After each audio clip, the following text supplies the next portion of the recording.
Welcome sa Lutong Pips. Gusto ko magbulalo pero kare-kare ang nasa isip ko. At kung mahilig ka sa bulalo at kare-kare, panoorin mo ang video na ito at gagawa tayo ng kare-kareng bulalo. At kung bago ka sa channel na ito, please like and subscribe. Check mo na rin ang notification bell para updated ka sa mga bago kong video. Meron ako ditong 500 grams na beef shank at nabili ko lang ito sa isang convenience store. At ito na rin ang mga gulay na gagamitin natin. Meron ako ditong pechay na nabili ko sa palengke. Buti na lang, sariwa pa ang pechay ni ating tindera. At ang paborito ng nakararami, syempre ang talong. Hindi pwede maghiwalay ang pechay at ang talong pag nagluto ka ng kare-kare.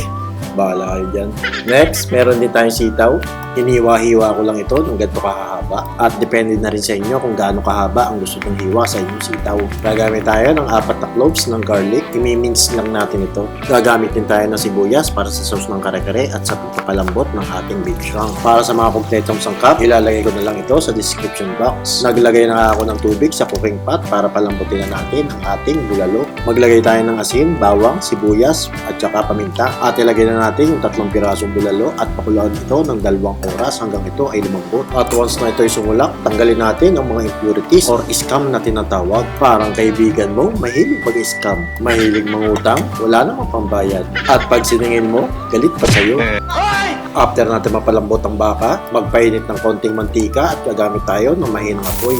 Mag-isa ng sibuyas, isutay lang natin ito at pag ito ay nag-translucent, isusunod na natin ang garlic. Siya nga pala guys, huwag nyo itatapon yung pinaglagaan natin ng bulalo dahil yun ang magiging beef broth natin dito sa ating gagawing kare-kare sauce.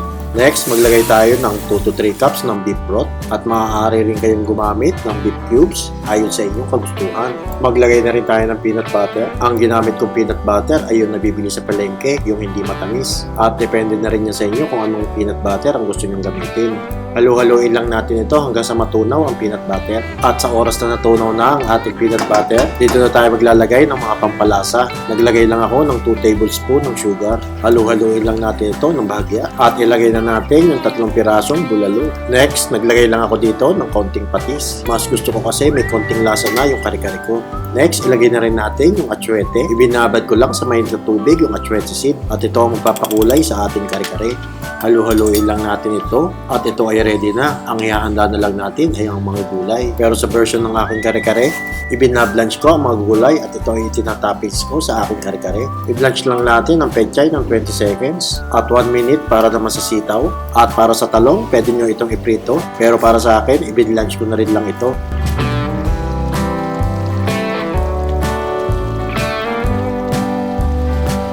At eto na ang ating kare-kare.